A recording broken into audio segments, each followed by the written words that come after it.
What do you see when you look around you? You see everything, don't you? But what is it that you fail to see? What is it that surrounds you from everywhere, but you still fail to notice it? We are all immersed in a sea of something invisible, something that is present in vacuum as well. What is that? That's nothing but electromagnetic waves. Waves made up of electricity and magnetism. Sounds strange, doesn't it? But you know the reason you're able to watch the television, use the cell phones, use the Wi-Fi, the very reason you're able to watch me on the screen right now, and in fact watch anything in this world, is because of electromagnetic waves. You also know it by the name of light. Light or visible light is just a very small part of the electromagnetic spectrum. If you really think about it, any form of life on this planet wouldn't be possible if not for these electromagnetic waves. The sun is the source of the electromagnetic waves for us. And haven't you already learned in nuclear physics why is that? Anyway, in this chapter we are going to conclude our year-long study of electricity and magnetism by Maxwell's equations, a set of 4 equations that change the face of our understanding of the entire universe. We'll also learn how the combination of electricity and magnetism culminates into electromagnetic waves. And we'll also see the speed of these electromagnetic waves. And then we'll see something mind-blowing, that this universe is a lot more stranger than we could have ever imagined.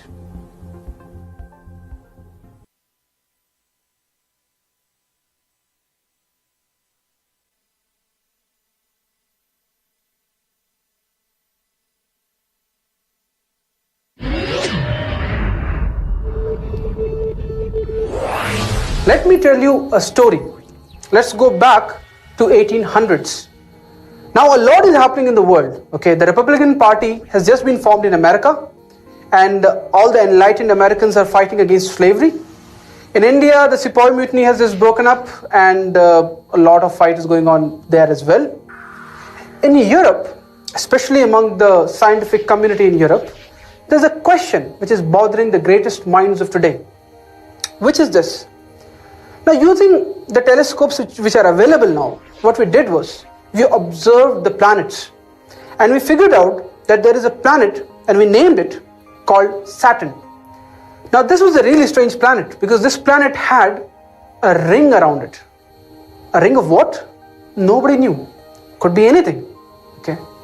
And then using more and more powerful telescopes, we tried to figure out what on Earth or what on Saturn is that ring made up of, and nobody could find it out. Now, if they would have asked me, then I would have said, yeah, fine, you have to figure out what's the ring made up of, and the telescopes are not giving you the right answer, then what we should do is maybe try to make even more powerful telescopes, invest some money in technology, and develop something so using which you can actually see that ring. But what if I tell you that there was this guy who's just sitting in his room, of course with no electricity, no heat, a candle-lit yellow room, okay, with nothing but quills and pens and paper, and he figured out what is that ring made up of without using any telescope. It almost sounds like you went to a shrink and you're using a glass bowl to look into it and tell what other things are made up of, right? But that's not what he did. He did something incredible, and because of which this guy, called as James Clerk Maxwell, is considered as one of the finest theoretical physicists this world has ever produced. In his 20s, he figured out what those rings are made up of. By the age of 19, he had published 3 mathematical papers and was already established as one of the most serious thinkers of physics. So this guy, of course, didn't have a magic ball. The magic which this guy had was mathematics. He used mathematics to predict what that ring can be made up of. There are 3 ideas that were floating around at this time relating to that ring. Some people believe that it is made up of solid ice or some kind of solid rock which surrounds that planet. Some other people believe that it's some kind of a fluid, need not be water, some fluid which surrounds that planet. And then there was some group of people who believed that it is made up of discrete particles, like that. Okay. What Maxwell did was he sat down his room and spent months trying to figure out what would make the best mathematical fit. Okay. He expressed reality in the form of mathematical symbols, and he deduced or predicted that the ring has to be made up of discrete particles like that. He ruled out the other options. Okay. And it made so much sense that people almost accepted that, yeah, it has to be true. But it took technology 130 years to confirm that. In 2009, NASA sent a probe called as the Cassini probe to Saturn, and they confirmed what Maxwell had predicted in the 1850s. That is the genius of James Clerk Maxwell. And of course, we are not going to talk about planets in this chapter. We are going to talk about light. And the reason I'm talking about Maxwell is because he worked a great deal in the field of optics and in the field of electromagnetism.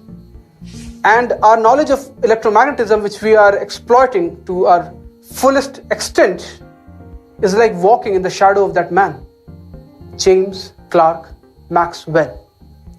This Saturn ring problem was an open challenge from Cambridge in the year of 1855.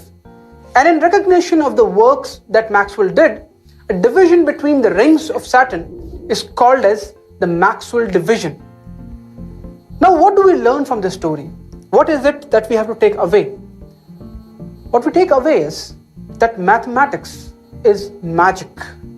Mathematics is like this mute language that this universe speaks. And if you're silent enough, and if you're listening, and if you develop the ability to listen and comprehend and contemplate, then you would know what this universe is trying to tell you. Now that's just putting it a little more poetically. But think about it. A guy with some sheets of paper and mathematical prowess, obviously, told us what's happening out there millions of kilometers away from you. Okay. Isn't that crazy? That's what mathematics does.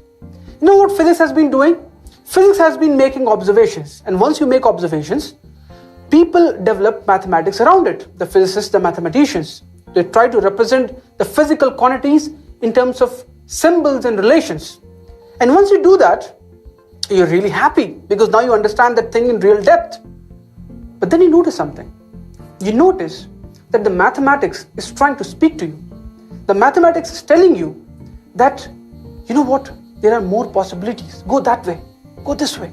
The mathematics is trying to point the direction to you. The mathematics is trying to signal you towards the way on which you should proceed.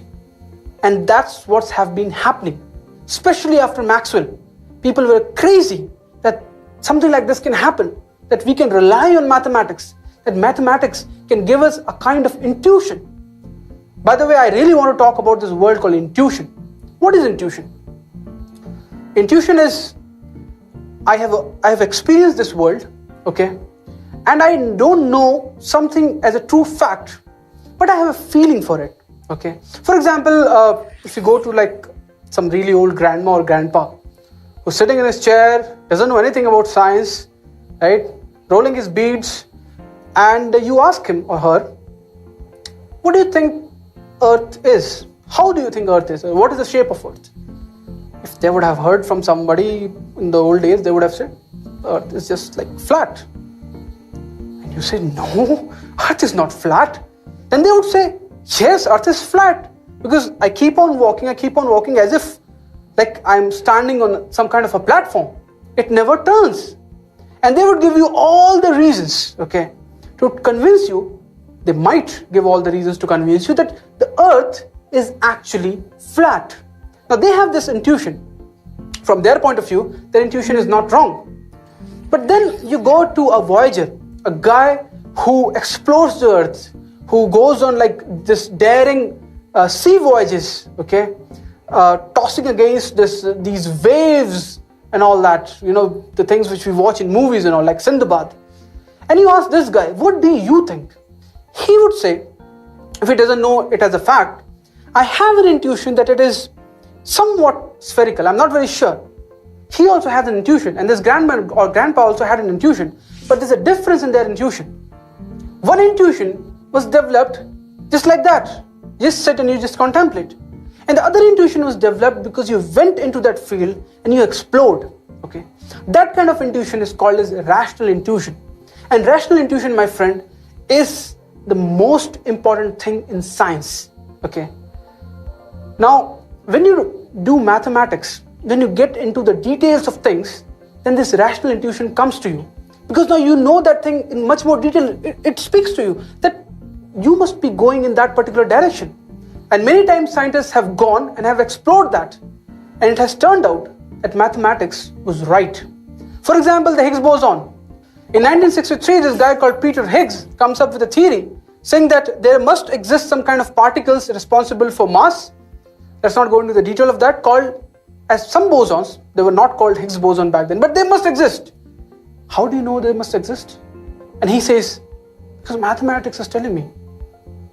And now, recently, like around 50 years later, we actually went and found out, using the particle accelerator and whatnot, that Higgs boson do exist. And they were predicted 50 years back. All the great physicists that you know of, Einstein, Bohr, Dirac, Feynman, they're all theoretical physicists.